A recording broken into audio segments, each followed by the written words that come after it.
الرحمن الرحیم فہذا الفاء اما علی توہم اما، فا یا تو اما کے وہم کی وجہ سے ہے، او علی تقدیرها فی نظم الکلام، یا اما کی تقدیر کی بنا پر ہے کلام کے نظم میں، کلام کی عبارت میں۔ وبعد فہذا میں جو فا ہے اس کے اندر دو احتمال ہیں۔ نمبر ایک توہم اما کی وجہ سے ہے، یعنی وہم ہے کہ یہاں پر اما ہے، اور نمبر دو تقدیر اما کی وجہ سے ہے، یعنی اما یہاں پر مقدر ہے۔ وبعد فہذا، اس فا میں دو احتمال ہیں۔ نمبر ایک توہم اما کی وجہ سے ہے، یعنی وہم ہے کہ یہاں پہ اما ہے، اور نمبر دو تقدیر اما کی وجہ سے ہے، یعنی اما یہاں پر مقدر ہے۔ لیکن یہ دونوں احتمال صحیح نہیں ہیں۔ پہلا احتمال تو اس لیے صحیح نہیں کہ وہم کا کوئی اعتبار نہیں ہوتا، اور دوسرا احتمال اس لیے صحیح نہیں ہے کہ اما مقدر وہاں ہوتا ہے جہاں پر فا کے بعد امر یا نہیں ہو، جیسے وثیابک فطہر، یہاں پر اما مقدر ہے کیونکہ فا کے بعد طہر امر ہے۔ یہ دونوں احتمال صحیح نہیں ہیں۔ پہلا احتمال تو اس لیے صحیح نہیں کہ اما وہم کا کوئی اعتبار نہیں ہوتا، اور دوسرا احتمال اس لیے صحیح نہیں کہ اما مقدر وہاں ہوتا ہے جہاں پر فا کے بعد امر یا نہیں ہو، اور جیسے وثیابک فطہر، اس میں اما مقدر ہے، اس لیے کہ فا کے بعد طاہر امر ہے، لیکن یہاں پر فا کے بعد نہ تو امر ہے یا نہیں ہے۔ تو صحیح یہ ہے کہ بعد و شرط کے معنی کو متضمن ہے، اور شرط کے جواب میں اما آتا ہے، شرط کے جواب میں فا آتی ہے۔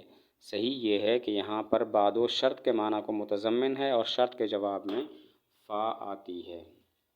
وہذا اشارۃ، اور ہذا اشارہ ہے، الی المرتب الحاضر فی الذہن من المعانی المخصوصۃ المعبرۃ عنہا بالالفاظ المخصوصۃ، اس مرتب کی طرف جو ذہن میں حاضر ہوتا ہے، من المعانی المخصوصہ یعنی معنی مخصوصہ، المعبرۃ عنہا جن کو تعبیر کیا جاتا ہے، بالالفاظ المخصوصۃ الفاظ مخصوصہ کے ساتھ، اور تلک الالفاظ الدالۃ، یا اشارہ ہیں ان الفاظ کی طرف جو دلالت کرنے والے ہیں، علی المعانی مخصوصۃ معنی مخصوصہ پر۔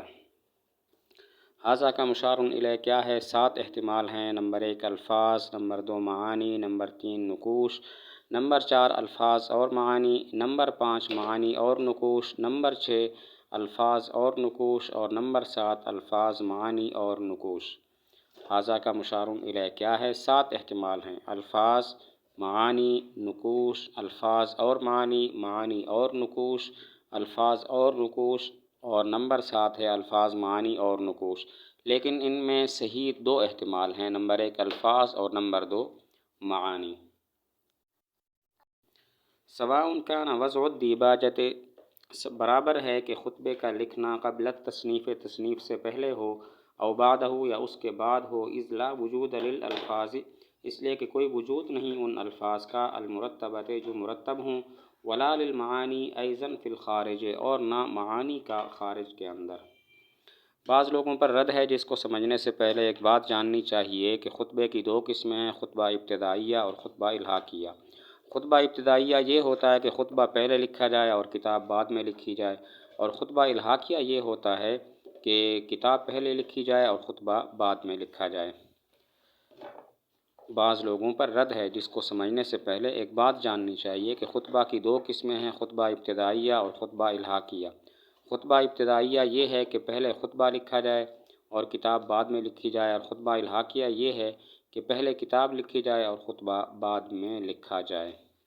اب بعض لوگ کہتے ہیں کہ اگر خطبہ ابتدائیہ ہو تو ھذا کا مشار الیہ مرتب حاضر فی الذہن ہوگا، یعنی کہ معانی، اور اگر خطبہ الحاقیہ ہو تو ھذا کا مشار الیہ موجود فی الخارج ہوگا، جو خارج میں موجود ہے۔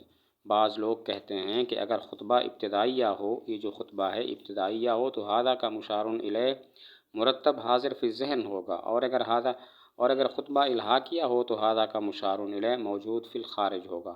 ان پر رد کر دیا کہ خواہ خطبہ ابتدائیہ ہو یا خطبہ الحاقیہ ہو، ھذا کا مشار الیہ موجود فی الخارج نہیں ہو سکتا، کیونکہ موجود فی الخارج نقوش ہیں، اور یہ پیچھے گزرا کہ نقوش مشار الیہ نہیں بن سکتے۔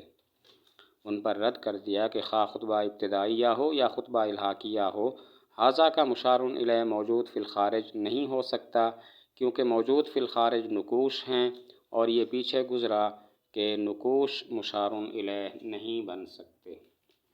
فإن كانت الإشارة إلى الألفاظ، پس اگر اشارہ ہو الفاظ کی طرف، فالمراد بالکلام، تو کلام سے مراد الکلام اللفظی، کلام لفظی ہوگا۔